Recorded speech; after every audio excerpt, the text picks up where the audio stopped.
You can see this topic, this phospholipid. I have elaborated this phospholipid here. So you can see this phospholipid, same thing. This is phospholipid. This phospholipid, what I did is I tilted. This is like finger. You can see this is finger with this. You can see this is the finger with this third phosphate group. What I did is I tilted this like this. So you can imagine this is the phosphate, this 3 group. So what I did, this last finger I've tilted like this here. So you can see tilted. If you tilt this, so this will become head like this, as you can see here. Can you see this tilting? This is soluble part.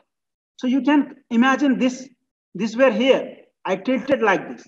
So this become head. Actually in our body, this is position, this is placed like this. The structure is like this. So this part become head. Now you can easily write the same molecule. You can transform the same molecule like this. So with one head and with 2 tail, this 2 tail. Can you do this?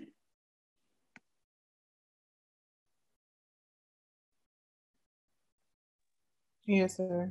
I'm going to actually how this is organized into membrane. I'm going to tell that you, because you have already, haven't you studied about biological membrane in cell biology?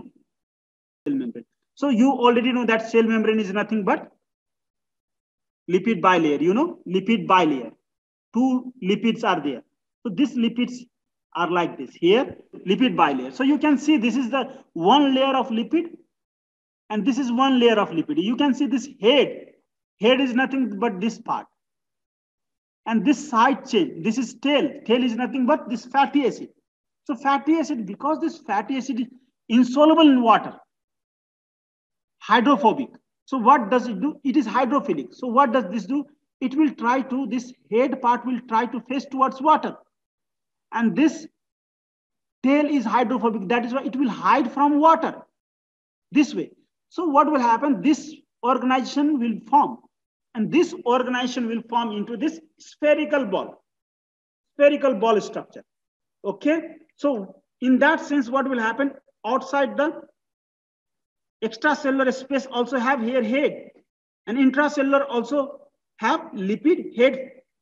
Extracellular space also is faced by this head, and intracellular, this cytosolic phase will also interact with this head, because here is also water, here is also water, but this tail is hidden inside the membrane.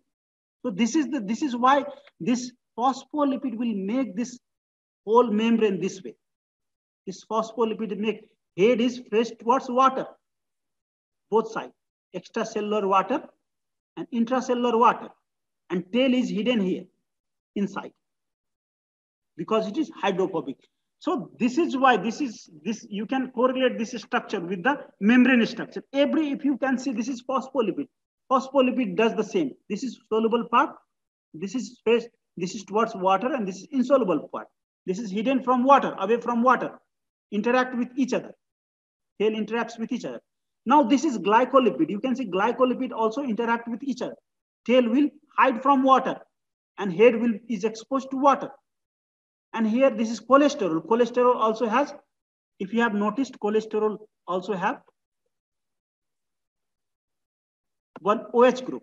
So this OH group is soluble. So cholesterol will actually is exposed to water. This part of cholesterol is exposed to water. This is hydrophobic. Okay, so this is how hydrophilic part is exposed to water, and hydrophobic is hidden from water here. So this is the reason they make the component of lipid here. They make the component of lipid here. And this is why this compound lipid are present in membrane. And one more thing, this glycolipid is always present in outer part of the membrane, not inner part of membrane, because it will form glycocalyx. It will contribute to formation of glycocalyx. So this is the composition of membrane. This is how this compound lipid contribute to membrane.